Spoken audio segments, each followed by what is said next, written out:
Hearing loss in children can have a variety of causes.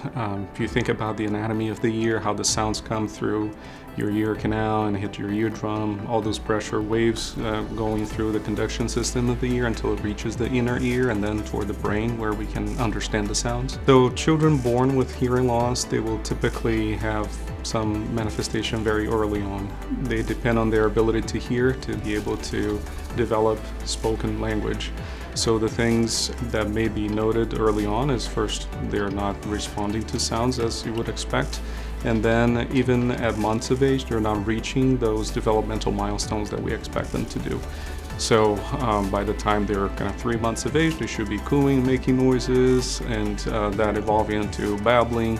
Then the first words by the time they're 12 months of age, and then words into small sentences by the time they're 2 years of age. In very young children, we use more objective measures of hearing. So for that, we use different devices that can assess the function of the ears when they're not cooperating.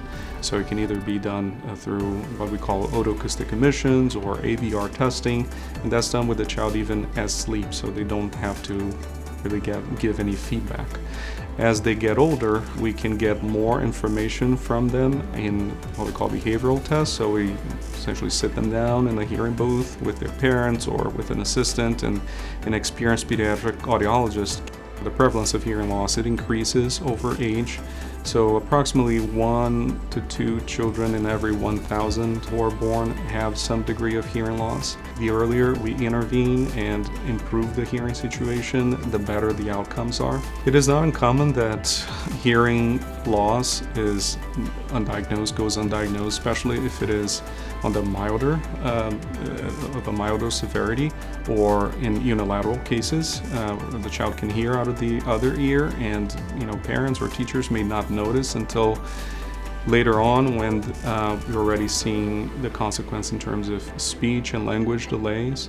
Or it may be the child who was first diagnosed with an attention deficit disorder. They're not doing well academically, they have a hard time keeping attention and concentration, but that was in fact because they were not able to hear properly. Hearing loss can often be medically or surgically treated.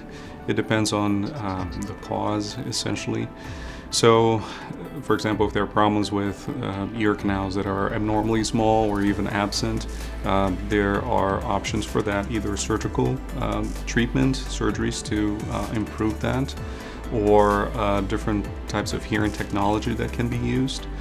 Different types of hearing aids or hearing prostheses. We have cochlear implants available. Those are devices implanted directly into the inner ear to stimulate the hearing nerve directly. Now, with the development of endoscopic ear surgery, we're able to put very small cameras through the ear canal and do everything we need to do through the ear canal, and that way avoiding external incisions. Significant developments have also been made in the areas of bone conduction hearing implants. They work by capturing the sounds. They have external microphones, and the transmission toward the inner ear happens through vibration. So these devices are attached to the bones of the skull and transmit the sounds directly to the inner ear through that route. There's a lot of that happens on the audiology side after an implant is placed to be able to program the device properly. It's a very individualized process and takes a lot of experience and art to be able to do that properly. What's exciting about taking care of children with hearing loss is the possibility of making a lifelong impact, to be able to intervene and make someone's life